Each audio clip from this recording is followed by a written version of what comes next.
மேலும் இவ்வுலகத்தில் நாம் வாழ்வதைத் தவிர வேறு வாழ்க்கை இல்லை, ஆகவே இறந்த பின் நாம் உயிர்ப்பிக்கப்பட மாட்டோம் என்று அவர்கள் கூறுகின்றனர்.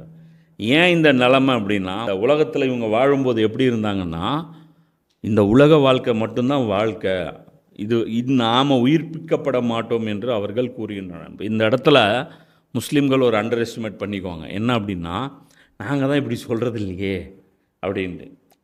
புரியுதா? அப்போது இந்த இடத்துல எப்படிப்பட்டவங்கன்னா, இது நீங்கள் வாயால் நிராகரிக்கிற அந்த விஷயத்தை மட்டும்தான் நாம் செய்ய மாட்டோம், ஆனால் செயலால் நாம் நிராகரிக்கிறவங்க தான். தொழுகை, உதாரணத்துக்கு தொழுகை எடுத்துக்குவோம். தொழுகை நம்மளை அல்லாஹ் குற்றம் பிடிப்பான், அதுக்கு பதிலாக நமக்கு நரகம் இருக்குன்னு முஸ்லீம்கள் எல்லாருக்கும் தெரியும். ஆனால் மறுமை நாள் இருக்குங்கிறதும் முஸ்லீம்கள் எல்லாருக்கும் தெரியும். ஆனால் எத்தனை முஸ்லீம்கள் இன்றைக்கி தொழுகிறாங்க? எத்தனை முஸ்லீம் தொழுகிறாங்க? அப்போனா என்ன அர்த்தம்? என்ன மீனிங்? என்ன உங்களுடைய செயலுக்கு மீனிங் என்ன அப்படின்னா என்ன அர்த்தம்னா, மறுமைன்னு ஒன்று வரப்போகிறது கிடையாது. எனக்கு எதுக்கு நரகம் வரப்போகுது? நான் எதுக்கு நரகத்துக்கு போக போகிறேன்? அப்படியே எந்திரிச்சாலும் இவ்வளோ பெரிய கூட்டம் நாங்கள் இருக்கோம், ஒரு ஒரு ஒரு டீல் பேசுவோம் அல்லாஹ்கிட்ட. என்ன அல்லாஹ், என்ன நீ 5 நேரம் தொழுது சொல்லிட்ட பார், நீ கஷ்டமான வேலையை சொன்ன, எத்தனை பேர் செஞ்சுருக்காங்கன்னு பாரு. 5% பேர் தான், 95% பேர் தொழுவில். அப்போனா என்ன அர்த்தம்? You are wrong. எங்களால் முடியாத ஒரு பணியை எங்கள் மேலே நீ திணிச்சிருக்க. அதனால் நீ என்ன பண்ணு, நீ தப்ப ஒத்துக்கோ. எப்படி? நீ தப்ப ஒத்துக்கோ, நாங்கள் மெஜாரிட்டியாக இருக்கோம்.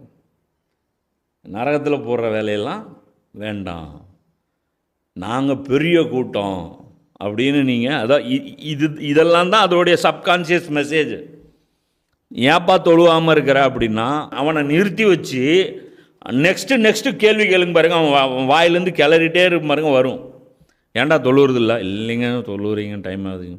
சரிப்பா, டைம் இல்லைன்னு தொழுவுல, சரி மறுமையில் போனால் என்ன பண்ணும்? அதெல்லாம் பார்த்துக்கலாங்க போங்க.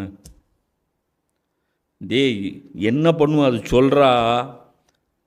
ஏன் நான் மட்டுமா தொழுவாமல் இருக்கேன்? எத்தனை பேர் தொழுவாமல் இருக்காங்க? அப்போனா என்ன அர்த்தம்? ஒரு வழி இருக்கும் அப்பா, புரியுதா? எத்தனை பேர் தூக்கி நரகத்தில் போட்டுருவான்ல? எல்லாரையும் போட்டுற முடியுமா? நரகத்தோட நெருப்பு அணைஞ்சிடாது. என்ன நினச்சிட்டு எங்களையெல்லாம் போட்டு மிரட்டிட்டு இருக்கீங்க? நீங்கள் 5 பேர் மட்டும் தொழுதுட்டிங்கன்னா முடிஞ்சிருமா? சொர்க்கம் திறந்து விடப்பட்டுரும், நரகம் திறந்து விடப்பட்டு நீங்கள் 5 பேர் இப்படி போயிடுவீங்க, நாங்கள் 95 பேர் இப்படி போயிடுவோமா?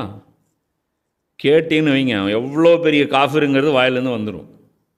ஸ்டேட்மெண்ட்டாக வேணும்னா ஒவ்வொரு தொழுகை போகாதவங்களையும் கூப்பிட்டு, ஒரு நேர தொழுகை விட்டால் கூட அவங்கள்ட்ட கூப்பிட்டு கேளுங்க பாருங்கள்.